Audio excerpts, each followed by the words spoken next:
Thank you so much, Gail, and I'd like to reciprocate that from the Frist Center for the Visual Arts.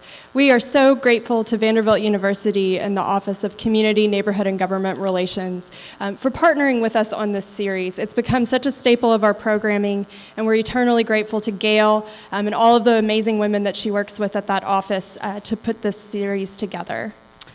Today, we're so pleased to welcome you all for our final panel. We will be discussing the exhibition, Ragnar Kjartansson, The Visitors, and I'm joined on today's panel by two gentlemen. One is our Chief Curator, Mark Scala, here at the Frist Center, and next to me we have Lutz Koepnik, who is the Gertrude Conaway Vanderbilt Professor of German and Professor of Cinema and Media Arts. Again, at Vanderbilt University. We always want to make sure we have someone from the school on the panel to represent just their really amazing offerings and the diversity of its staff. So without further ado, I'd like to hand it over to Mark so that he can introduce the exhibition and just kind of set us up for today's conversation. Thanks, Megan. Thank you, Gail. It's always just a pleasure and a privilege to have a chance to participate in the Food for Thought. Unfortunately, Lutz is a professor of German and not Icelandic, but I think we'll probably... We were saying as we looked at the weather outside that December in Nashville is kind of like July in Iceland. So I think that so this should be a very appropriate and apropos talk. I gave a public lecture a few weeks ago, and I talked about the first exposure that I had with Ragnar's work, and that was in New York at the Loring Augustine Gallery. This was The Visitors, and I came to it because Susan Edwards, our director, had seen it, and she said, well, Mark, you really should go take a look. And I completely fell in love with it, and I was completely unfamiliar with this artist. And one of the things that, for those of you who may be unfamiliar with him, we will give you a little bit of context and background today to help you sort of understand where The Visitors really comes from and what tradition Ragnar has established for himself. He's actually a very, very well-known artist in the art world. He's having a real moment. He has been Iceland's representative to the Venice Biennale twice in 2009 and 13. He's had shows at the Musée des Beaux-Arts in Montreal, at the Contemporary in Montreal, the Palais de Tokyo in Paris, the New Museum, the Carnegie Museum of Art, and he currently has a retrospective on view at the Hirshhorn Museum of Art that was organized by the Barbican Center in London. So a busy, busy human being, and that was one of the reasons why, as hard as Megan tried to get him to come and give a talk, he was just like, he's a global dude, you know, he's all over the place and extraordinarily busy. The Visitors, when it was shown at Loring Augustine Gallery, boasted the largest attendance that they had ever had. It has the installation has been shown at the ICA in Boston, at the Guggenheim Bilbao, at the Broad Museum of Art. It was one of the works that opened the new Broad Museum in LA. It's been shown in a lot of places, but we were very fortunate to have it here. When we requested that it come to the Frist Center, the gallery said, well, you know, join the list. You know, they showed me a list of 3 pages long of museums and galleries that were really interested in having the visitors come to them. There are only 6 prints or 6 videos in the edition, and so it's very, very hard to spread that out as much as people wanted to. But when Ragnar saw that it was in Nashville, he was very, very excited about having the project shown here in Nashville, and we'll talk a little bit about that when we discuss some of his interest in music. Ragnar's work is oftentimes deceptively simple. He'll start with a very simple proposition: music sung or some sort of theatrical event played or enacted repetitively by performers, often in unexpected places or situations. And the real aim is to encourage contemplation, mindfulness, kind of taking in the world in a way that cuts through the noise, cuts through the busyness and the sense of urgency that we all have in everyday life. The Visitors is a 9-part film. How many of you, can I have a show of hands, how many of you have seen it? Okay, well that's excellent. So a very large portion of you. It's a 9 screen installation filmed in the 43-room Rokeby Farm, which is the Astor family estate in Dutchess County, New York. And it's, you will, those of you who saw it know that there are 8 musicians spread throughout the home, and there is a 9th screen showing people on the porch in the front. And the musicians are playing a very absorbing, compelling composition that takes about an hour to unfold. And it starts off very slowly and melodically, and it kind of swells mournfully to it's kind of a heart-filling crescendo. So very, very beautiful. But what you will have been struck with as you enter is the isolation of the musicians. They're all sort of separate from each other. They don't have the standard cues that musicians have as they play in an ensemble kind of environment. All they have is the ability to listen to one another on headphones. So it's very introspective, and I think in many ways a reflection on the nature of artistic creativity and the nature of isolation and the notion that oftentimes emotion is something that is connected to us through technology. So I think it's a very profound statement in and of itself, but it's much more than that, and we'll show you a little clip of it, but of course, please do go up and see the exhibition afterward. So let's move on. This is a bit.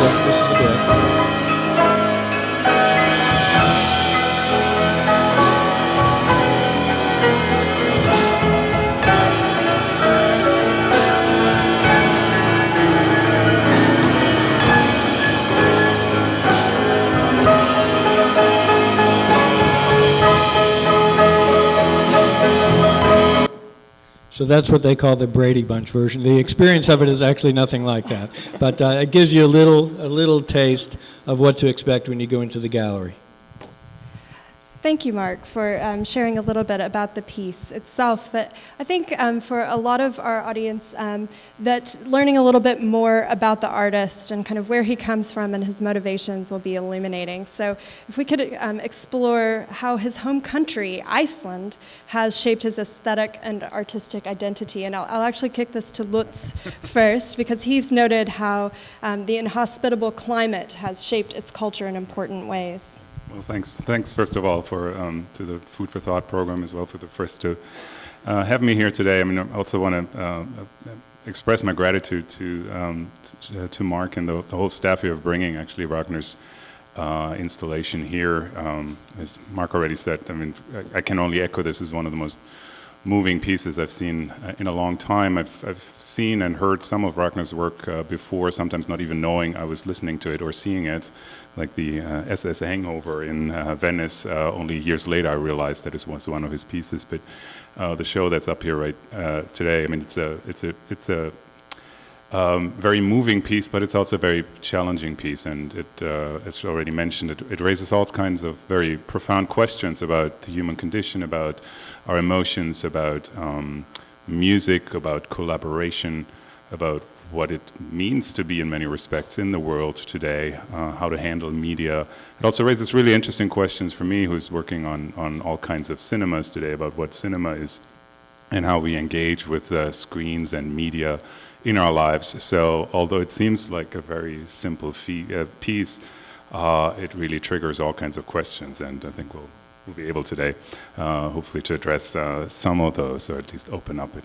So you ask about his background, Iceland. I mean, whoever has been in Iceland, or whoever has heard about Iceland, known to be a country that is very inhospitable, a country of very, at times, brutal, violent kinds of natures that doesn't really seem to open much of a space for humans. And as you perhaps know, sort of Iceland only has about 330,000 people, of which 200,000 or so live in the capital of Reykjavik, a capital which is whatever a tiny bit of Nashville, if you want as such. So although it has sort of, it's very much structured by beautiful but also challenging and sublime nature, you often would think that there's not much space for humans to interact meaningfully and to produce great culture, if you wish. But Iceland is actually that kind of place that does that, and it's quite amazing.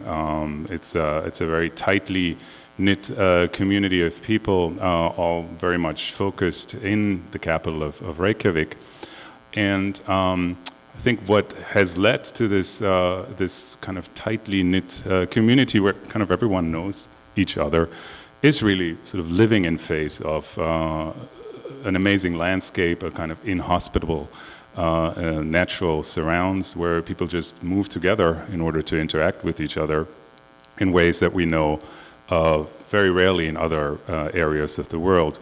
And some amazing facts about Iceland that I think are helpful to sort of understand the background of what Ragnar is doing is, for instance, the largest existing democracy in the Western world, sort of known for its sort of interactive, collaborative spirit. It's the #1 country on the World Peace Index. You'd virtually see no police person there on the ground because it's virtually not necessary. It's also the country with the highest, and this is important here, the highest literacy rate in the world.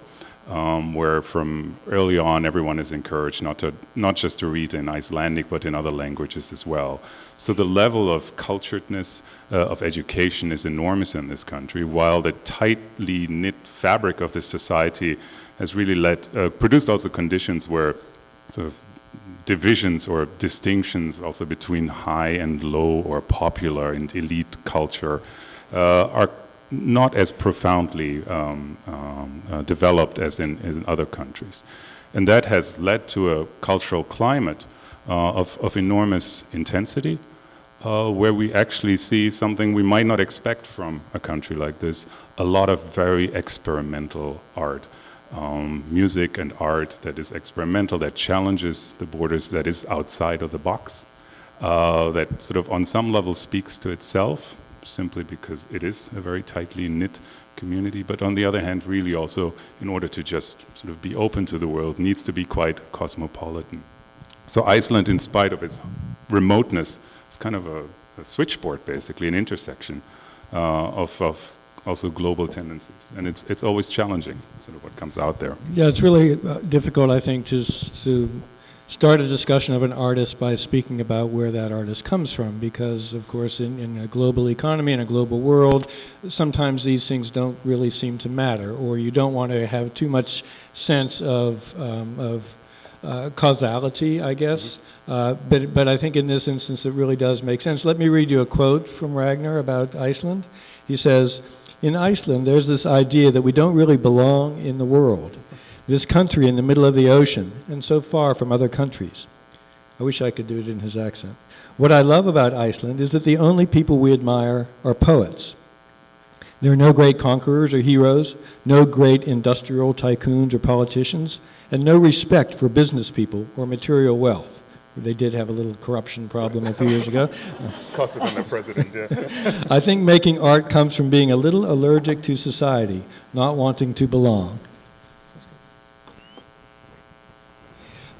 I think this is an installation. We're going to show you a little clip, or a little Brady Bunch alignment, as we did before, of the installation that's currently up in New York at the Loring Augustine Gallery in Bushwick. And this really might give you some sense of how he finds creative nourishment in his homeland of Iceland. It's called World Light: The Life and Death of an Artist. And he's always sort of playing with ideas of romanticism, but kind of stepping outside of the romantic at the same time as he's immersed in it. So you can see that there's this kind of love-hate idea about romanticism in his work.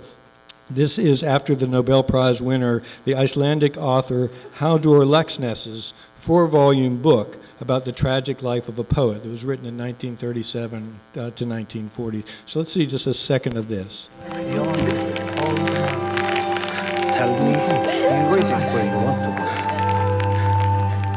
Here begins a film of world light.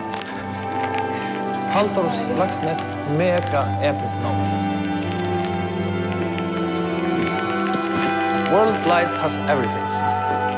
Poverty, loneliness. Can we go back to 2 slides back? Oh. Okay. Yeah, sorry.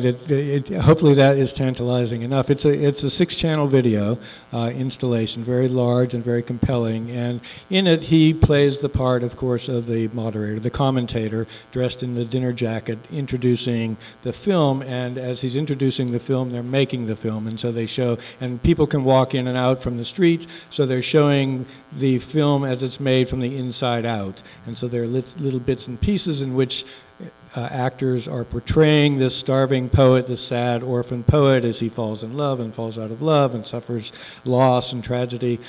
But at the same time, it's somebody yelling "cut" and bring me some water, and so you get a sense of the inside and outside together.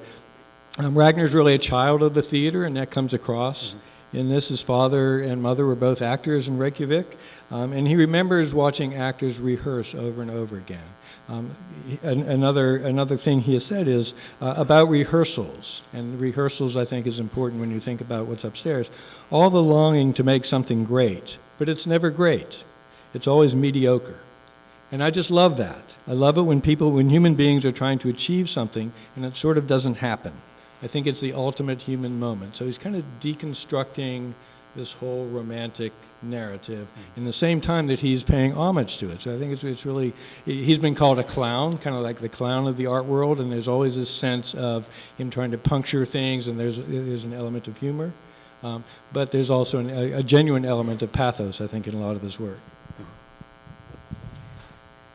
And so returning to some of the themes kind of that interconnected landscape in Iceland, we have a few slides that Mark had put together of just some other artists and their connections. Yeah, Lutz mentioned it, the connection between different artists. His godmother was Bjork's music teacher. Everybody knows Bjork, in fact, was a huge inspiration for Ragnar, as she has been for many Icelandic artists over the years. And I think part of it is that she has shown that you can be a very strange.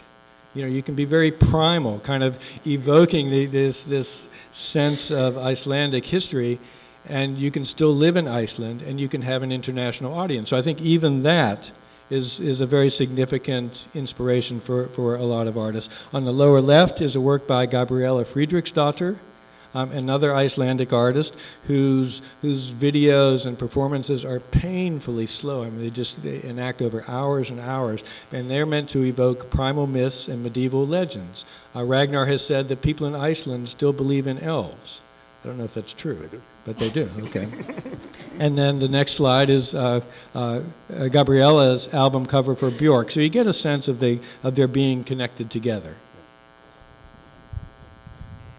Maybe I comment on this one here. One influence, or perhaps one of the greatest living Icelandic, or in this case Icelandic-Danish artist is Ólafur Eliasson, who's over the last 2 decades or so done all kinds of work where sort of nature is always at the center, but often what he explores as nature is very much man-made. Here's a shot from his weather system in Tate Modern, I think 2005, 9-ish, somewhere in the middle there, and where he basically created a weather system, an entirely self-contained environment, basically, to be enjoyed by the visitors. And just as Eliasson very much experiments with how nature, however man-made it might be, interacts with our senses, how it sort of imprints itself on our perception, Ragnar is also very much invested into exploring our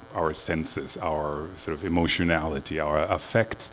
And just as much as this has a certain kind of artifice to it that, makes us wonder about what is real and what isn't, Ragnar too, and I think another word I would use for what you described earlier is also, there's always something ironic in his relationship to the world as much as to landscape and to nature. His relationship to Iceland, as we saw it earlier, it kind of is serious, but it kind of isn't.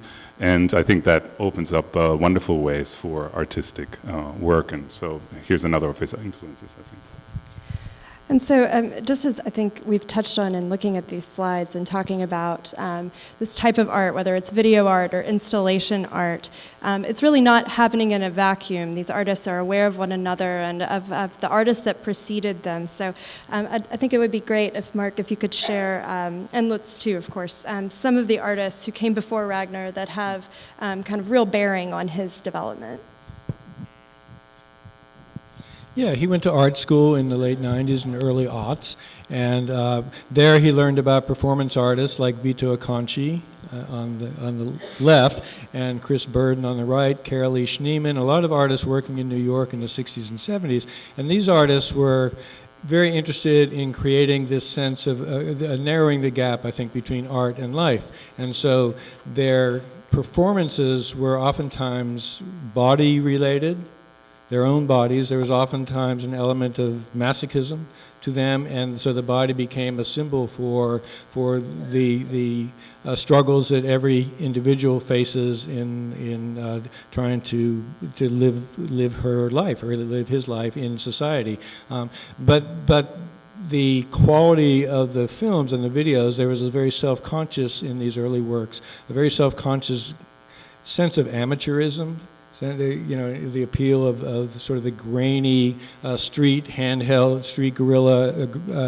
handheld camera work, this sense that gave it a feeling of urgency, of authenticity, of actually being real rather than being filmic, rather than being sort of commercially shaped and formed.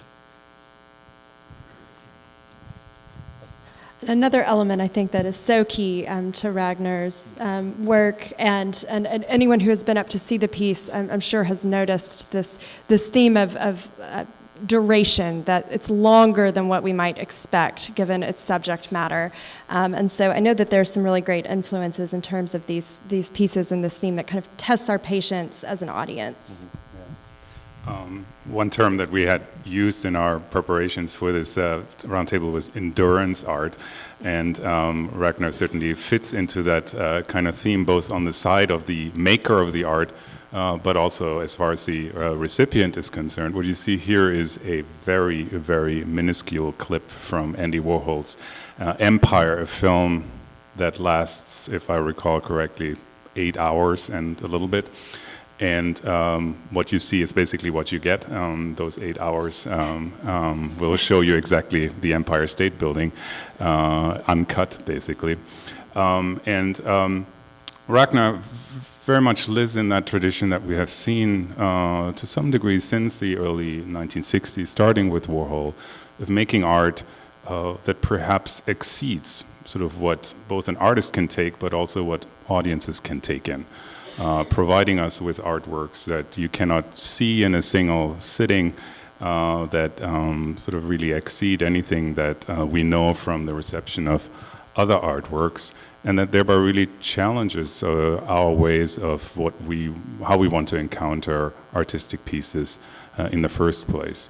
These are pieces that have enormous durations, that work really hard with repetition, that maybe push us to the brink or even across the brink of boredom. And one is very quick to dismiss this kind of work as precisely that, it's boring.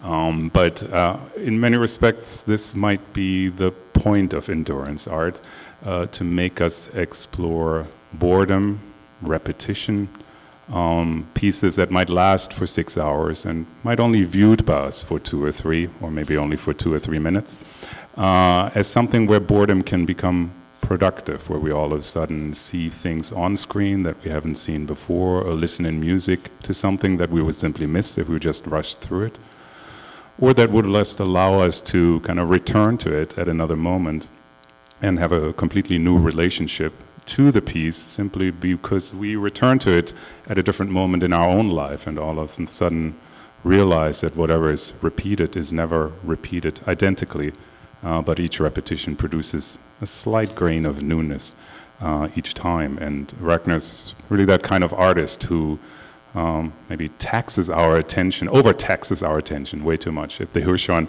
I think there's a piece up right now where a model in gold dress plays the chord E on an electric guitar for 3 months. There's sort of some changeover in terms of the person, but I think each person has to do it for a whole day before the next one comes in. Maybe we can talk a bit about what that is all about. Yeah, we'll show some very brief clips. We won't test your endurance too much. But I think the idea, as Lutz said, it's not necessarily with the expectation. Like Andy Warhol didn't think somebody was going to sit for 8 hours through the empire, but you give it the amount of time that you want to give it. It's no different from sitting in front of a painting, only the painting doesn't change. You give it 2 seconds or 20 seconds or 3 minutes or 8 minutes, and so it's a conscious choice that you have, and you can always come back. And as with a painting, and for me anyway, if it's a great painting, I come back 5 times, I see it 5 different ways and 5 different kind of lights, and I think that that's really part of the idea. One of his principal influences has been Marina Abramovich, and so this is an incredible piece. It was at the Museum of Modern Art, her retrospective called "The Artist is Present," and she was very present. Certainly in this performance piece, it was a 700-hour-long performance piece. She sat in a chair for 7 hours a day, 6 days a week, and people could come and sit across from her. As long as they wanted. And as long as they wanted. And all they did was stare at each other. And so it sounds very, very simple, and it sounds like a very oddly contrived situation. And she didn't really expect many people to do it. And she was kind of gearing up for long periods between people. But over 1,400 people actually did sit in front of her, and they reportedly were very moved by the experience and felt this human connection. Again, that slowness and I think the tendency in contemporary society to actually not look at each other, to not pay attention to each other, to rely so much on language that we don't actually see. And I think these are all part of what Marina's work is really about. I think the Abramovich is a great example of how Ragnar emulates certain kind of models, repeats them if you wish, but also carries them somewhere else. And we heard from Abramovich that she actually practiced for months, actually physically, in order to be in a position to do this kind of installation. She sat still for 8 hours a day. And that actually took all kinds of physical training, basically, to get there, doing this not just, for 3 months, but every day, basically. And so there was a sort of an atmosphere of extreme sort of physical self-challenge and also seriousness, basically, attached to this. This is a very serious, profound experience to sit vis-a-vis her and look into her eyes for however long you decide. Ragnar's work sort of has that kind of spirit too, carry it over for a really, really long time. But his seriousness, when he repeats it, also becomes ironic and playful. If you see the visitors ever have seen it or will see it after this event, it's also a piece that sort of challenges our sense of time, that asks for prolonged durations, that asks some very profound questions. But you see also that the musicians, the performers, aside from all the seriousness, there's a lot of fun that's going on there in recording this and preparing for this. There's a lot of, stuff that has been drunk and smoked before they entered the place. And sort of in terms of their preparation, they seriously didn't go through that rigorous training that Marina had to go through. So he repeats, but he repeats with a difference. And I think that that's a really great point to talk about kind of the playfulness of Ragnar Kjartansson and kind of some of its real appeal to audiences. And so I think if we could explore just how music, and particularly how popular music, has shaped his aesthetic and what he does. Yeah, very playful. He's a fan of especially American music, and especially American country music. I think that was one of the reasons why he wanted so much to come to Nashville. He had the mistaken idea that we were all about country music here. I don't know where he got that, but he remembers as a kid playing country radio around his artsy parents' home in Iceland, just driving them completely up the wall. They did not understand how he could be listening to Hank Williams and Johnny Cash and Dolly Parton and all those people that are kind of the classics of country music, but he just thought that the simplicity was the thing, the emotional power, the simplicity. And so this has been a great inspiration for him. And one of the pleasures, I guess, of experiencing the visitors is, as serious a work of art as it is, as Lutz said, there are bits of humor, but it is also incredibly seductive. I mean, there's nothing like music, I think, to sort of bring your heart into play. And that's something that he has done very well. So let's see a couple of examples. Let's start with Satan is Real.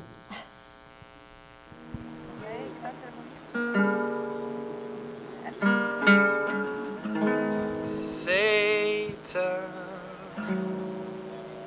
is real.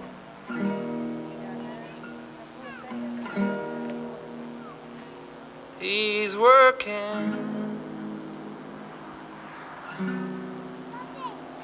for me.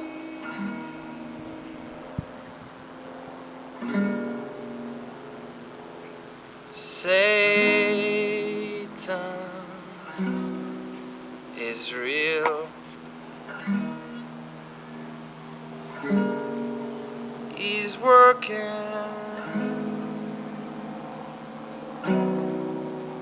for me.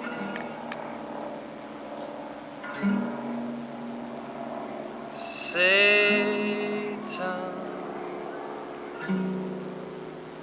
is real.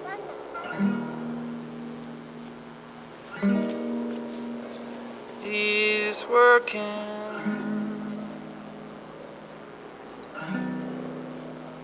for me. This is actually from a Leuven Brothers song, kind of a purposeful mistranslation of a Leuven Brothers song. The Leuven Brothers sang, Satan is real and he's working in spirit. He can tempt you and lead you astray. So he's mistranslated or misheard it, or just is being very playful about it.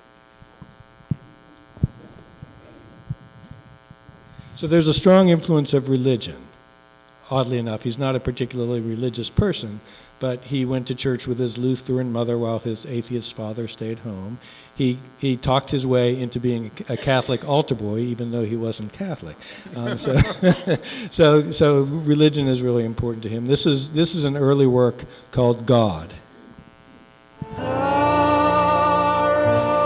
come, 'cause happiness.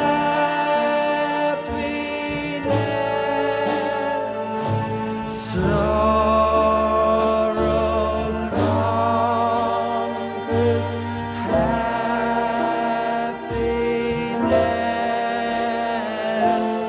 Sorrow come, 'cause happiness.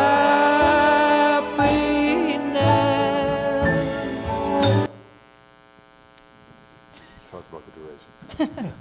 Thought we might not test our patience too much today. I just think it's such a northern Protestant thing to say, but then you see him kind of looking like Bobby Darin or something, or just the irony and the paradox, and again that seductiveness, the disconnect between what you're seeing and what you're hearing, I think is quite extraordinary. He's worked with, he's kind of an impresario. He doesn't always do the performances himself. He has worked with the band The National. We'll see a little clip of a piece called A Lot of Sorrow. This is a 6-hour-long performance that was held at PS1 at the Museum of Modern Art. And basically, there's a song by The National called Sorrow. It's about 2 minutes and 30-some seconds that he really loves. So he asked them to play the song over and over again for 6 hours. So the playlist is very short. In a way, and it's exactly what Lutz was saying, is the idea of that repetition and how you can kind of see minute changes. When you look at the Warhol film Empire and you see some lights come on, all of a sudden that's kind of exciting, because you've been lulled into this sense of sameness, and then a subtle thing, you start to notice subtleties, and that, I think, is what happens as you sit through the as much as you can through the Nationals presentation. We're only going to do one encore tonight.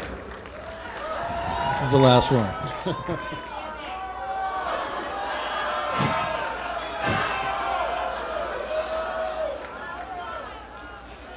This this is called Sorrow.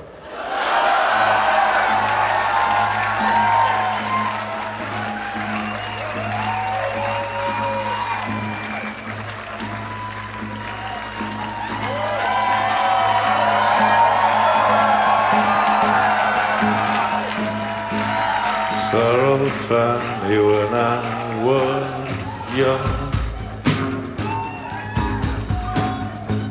Sorrow, it is sorrow one. Sorrow, they put me on the pill. It's in my honey, it's in my milk. Don't leave me hurt, my heart alone on the water. Cover me in rag and bone. Sympathy, 'cause I don't wanna get over you.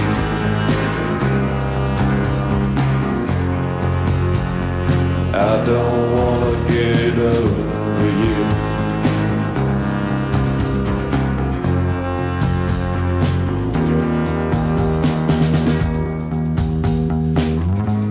Sorrow's my body on the waves. Sorrow's the girl inside my cake. I'm going to go ahead and move us along just so that we can cover a little bit more ground today. But I'm always really struck by that piece with the National and its real relationship to documentaries of concert footage or music videos. So there's this very kind of strange distinction that we're asking visitors and audience members to make, I think, between what Ragnar is doing and what popular music and pop stars are asking of their audience. And so it was a little bit too much of an amusing juxtaposition. So we have Ragnar in his bathtub, and we have Beyonce from a music video, also in a bathtub. And I think that, absolutely what Beyonce and artists like that are doing is profound and does affect people and has great merit. And so I think it's worth exploring what makes Ragnar's work fall into this category of fine art or be museum worthy when there are so many musicians and directors that are also making striking work. Thanks for pulling up that slide. It's quite amazing. I mean, to continue there's one thought about that came from an earlier moment. I mean, boredom has a bad press in our society. I mean, we're always on. We're constantly asked to multitask. We sort of spend more time on screen than we ever wanted because there's so much stuff happening on screen, and sort of boredom has become really a thing that we all try as violently as possible to avoid, and to give boredom actually good press is a courageous thing. And what Ragnar's really trying to do is to make us explore boredom, sort of extreme durations, as a space where we can kind of clear our perceptual filters, where we can just blank out to some degree, in order to actually be able to see something, when something new happens, to see and recognize this newness as new. We often have lost that kind of ability. Something new happens, we don't even notice it because we're so busy multitasking at all fronts.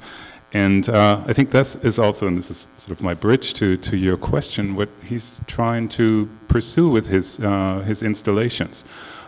Is this work, one might ask, is this something that we could also just watch on our cell phone screens or in a local movie theater, or sort of just on the go anywhere else, like we watch so many other music pieces? And I would say radically no. There's something very particular in his work that requires the museum. And not just in the sense of that we probably wouldn't look at this anywhere else. That would be sort of like a minimalist argument, right? But here's something that in a very profound way takes the space of the entire installation into account. When we had the Brady Bunch version earlier with the 9 screens all parallel, it's a completely different experience than actually being in the exhibition upstairs to find a place or shift your place within the exhibition to look at different screens, to review the whole piece from a different kind of perspective, to move around, and by moving around at the brink perhaps of boredom, by moving around in this exhibition to constantly actually resample the piece, and I use this word very deliberately, we kind of become our own author of this piece. We can for a while align ourselves with the drummer, for a while we might want to go to the cellist, or then we stay at the bathtub. Wherever you locate yourself in this space of the exhibition, you'll actually hear the music differently, and you also see things differently. So in the end, it's up to us actually as viewers to inhabit the space, make it our own, change it as we go along, and make that sense of duration and possible boredom productive. And all of this can really only happen in an installation space. When we have this on a flat screen, we would never have that kind of experience.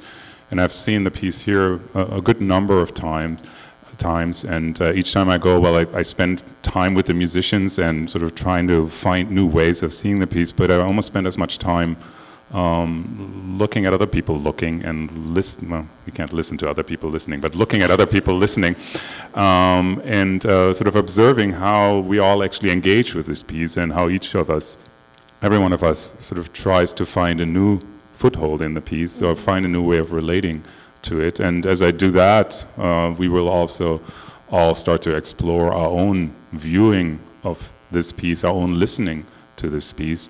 And for that, it just takes the whole space here in the museum, something that a music video could never do as such. And for that reason, any rendition of this piece that you might see on YouTube or here on this screen, don't go for it. Go upstairs. It's not quite just about space, I think, because the National, that took place in real time, in real space, but the way we can experience it is through a flat film. So we're not as physically involved as we are with the visitors, but I think there's something else. I mean, the point that you make about boredom, and maybe it's a word that if we shunted that to the side and said instead the word reverie or something, you know, because when you're bored, when you're sitting there, what you're doing is you're thinking about yourself. When you're not thinking about yourself, you're actually not bored. Right. And you think, I'm bored. And then time goes by and you think, what time is it? And how is my body, you know, sort of interacting with time? But after a while, I mean, I think if enough things change, and the difference between Beyonce's video and Ragnar's video is Ragnar's is in real time, and you can watch the whole thing, whether it's the visitors or a lot of sorrow. Things change. You can watch Beyonce 1,000 times, and it won't change one little bit. And so there's that, and that still is good because you might still see new things, but that idea of being willing to sort of still the voice, your voice, and allow that experience to wash over you is really critical. Well, we have a short video that kind of shows you the installation. Again, not a perfect analog.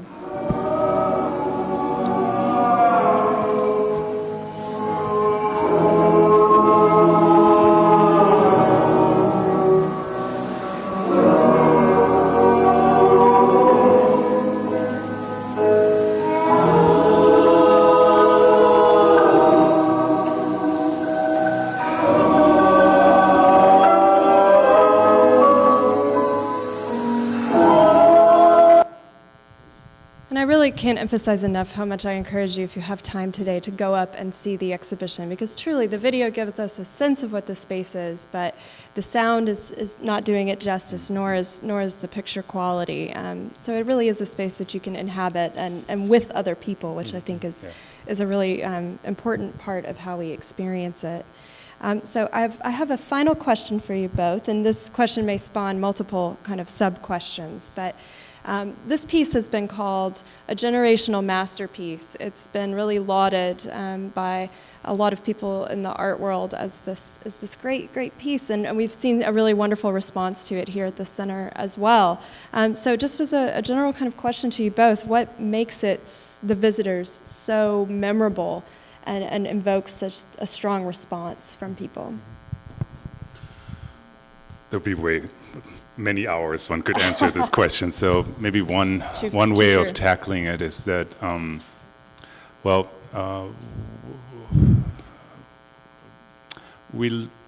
we live in times that have often been called, in particular over the last 4 or 5 weeks, as very divisive times, and times where people don't come together and live in various kinds of bubbles. We also live in times where it's very quick to fault the kind of media that we live with as tools that separate us from the world, that sort of enclose us and basically make us unable to communicate with each other in really profound, reverent ways in many respects. What I find so moving about this piece is that we have sort of a staging of 8, plus the group actually, 8 musicians that are all separated from each other, that are all sort of within, if you wish, their own kind of media environment. They all have earphones on, they're only connected by microphones and what they hear through their earphones. And what we nevertheless see them doing is to try to establish, to get into sync with each other. They're constantly struggling for harmony, if you wish. They really have to work hard in order to get that. They lose their sense of synchronicity and then they regain it again. But they do some real work in spite of all the fun that they're having in order to establish a sense of community, if you wish. Not in spite, but with the help of the kind of media technologies that they actually bring into play. They need the microphones, they need the earphones to actually connect to each other. So what we see here is, on some sense, if you want this as a kind of symbol or an allegory of society, we see sort of very individualized kind of little nodes. You see sort of people that seem to be isolated from each other, and nevertheless, with the help of music, with the help of also technology, with the help of song, and with the help of passion in many respects, they manage to connect to each other and celebrate a sense of coming together, of community, that is quite unique. And I must say, sort of witnessing this, and I want to almost call it sort of struggle for community over 60 minutes and the celebration thereof at the end, it's profoundly moving, particularly in our sort of times where we often feel like we're really locked into forms of isolation that are quite unique to our moment. So for me, this is it's moving because it's also very sort of social. In fact, I think I use the word deliberate. It's a very political piece in spite of all its sort of just entertainment and soft values, yeah. I agree. Nothing else to add, Mark? Well, I do think that it would be hard to top that. No, I think we want to both. have questions. Well, so at this point, and thank you both gentlemen for being on the panel and for sharing all of your expertise and points of view on this piece. So at this point, we have microphones, and we have 2 people coming up the sides with them. So if you have questions for us, please share them. Yes, and I see a lady right here. Question? Oh. Any questions? Not for everyone. Oh, right there.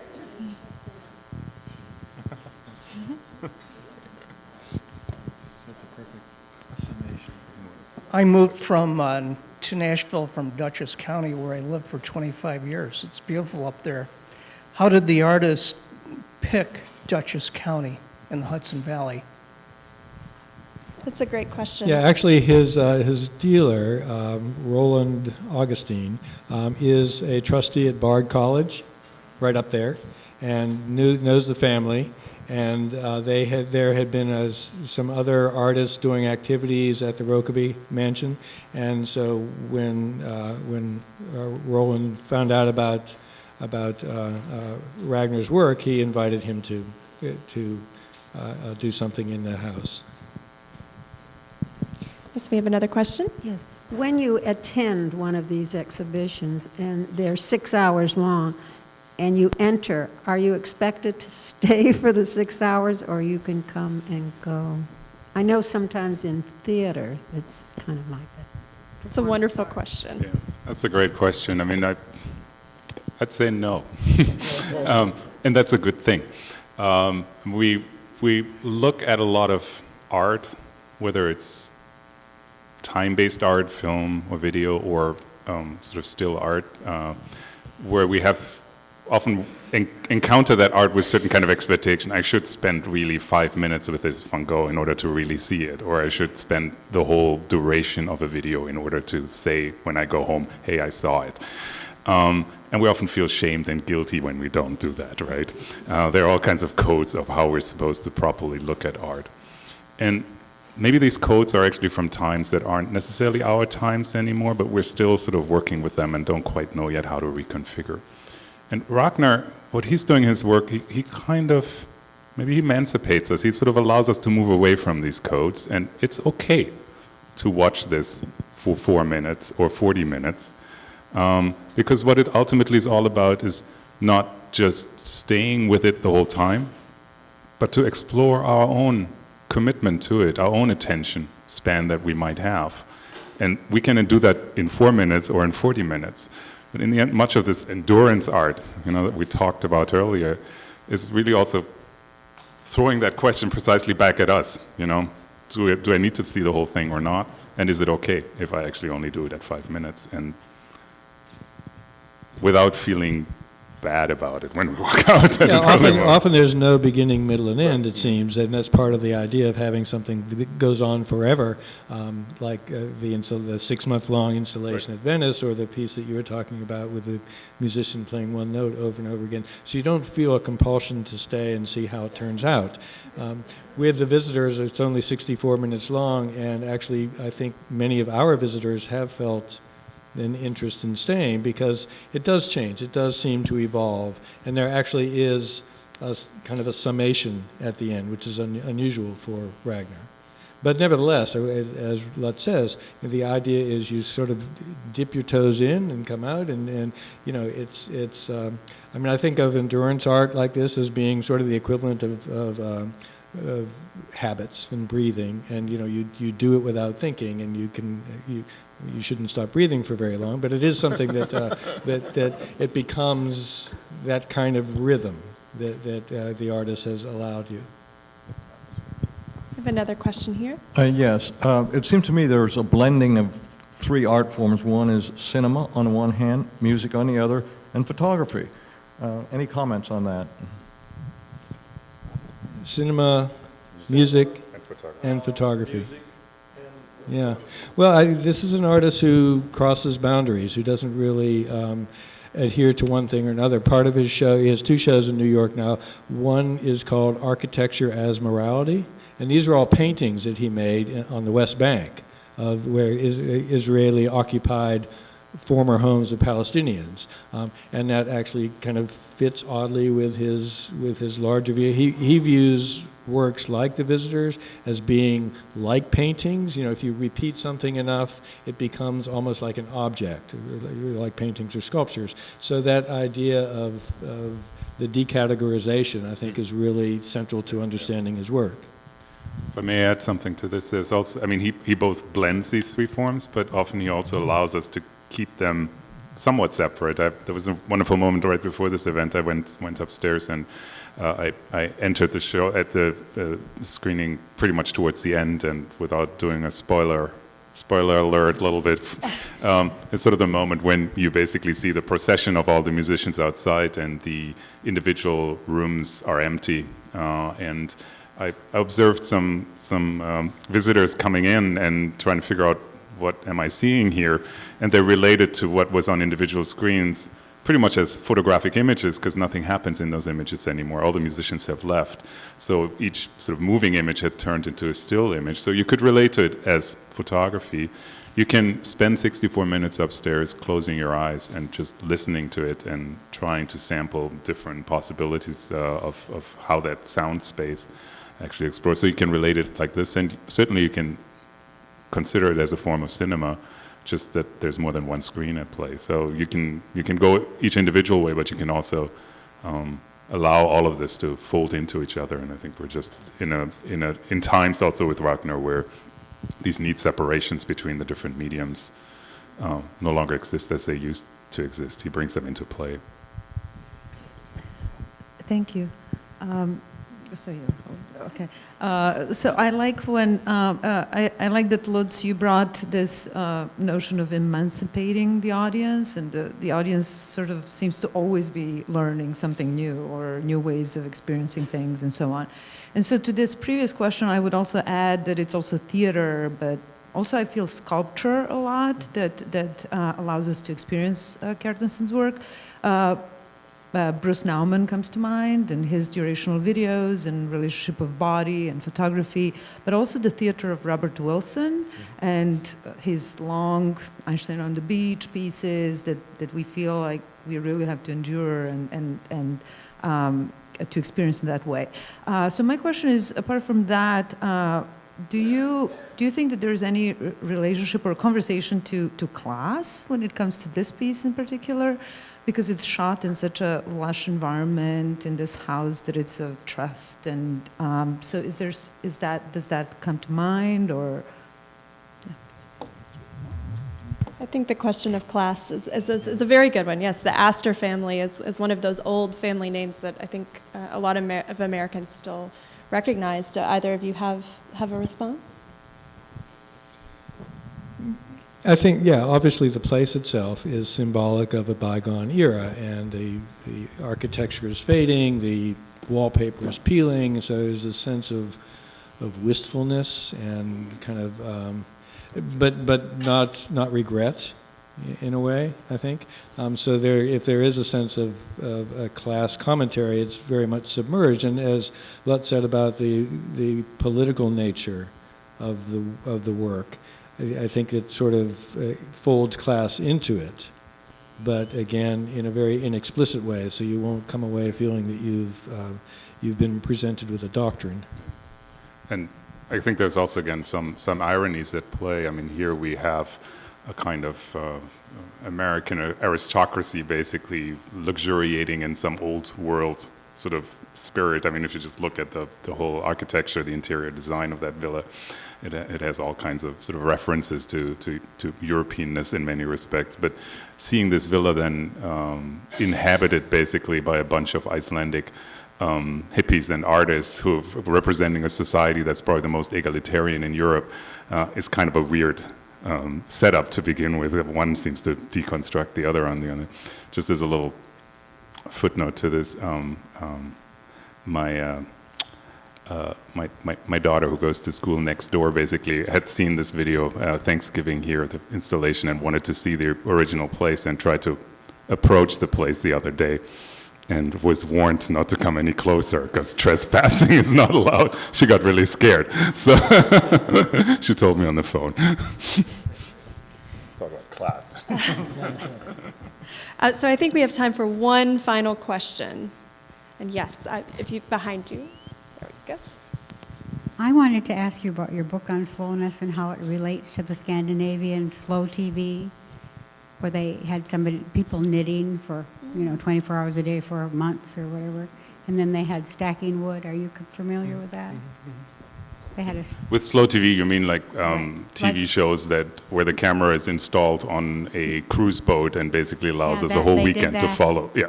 Well, they did the whole Hurtigruten up the coast. I mean, I don't want to strain the resemblances, but Ragnar himself at some point said that aside from all the pop musical influences that he had, he was, for instance, also shaped by early 20th century musicians such as Erik Satie, who famously, aside from all the pieces that we know, made something that at the time was called furniture music.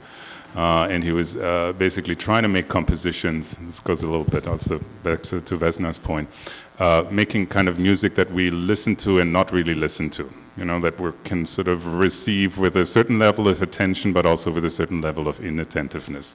Something that later ages were to call elevator music, but that's a different chapter.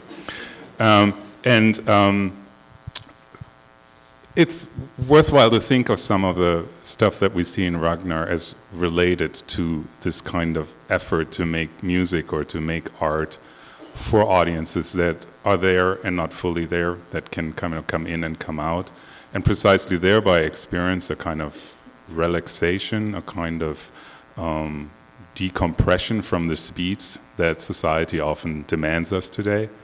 that can be quite refreshing, maybe regenerating, but also maybe even sort of creating the possibility to be revelatory in many respects, because in kind of slowing down, we basically create the possibility of really rediscovering the kind of stuff that might matter the most and that might surprise us the most, that might otherwise be lost. And so that slowness, both in Ragnar, but maybe also a sort of slow TV in Scandinavia, might be related to that, you know, trying to put us in a position again where we can be really surprised when something really new happens, and not just sort of take it on the side.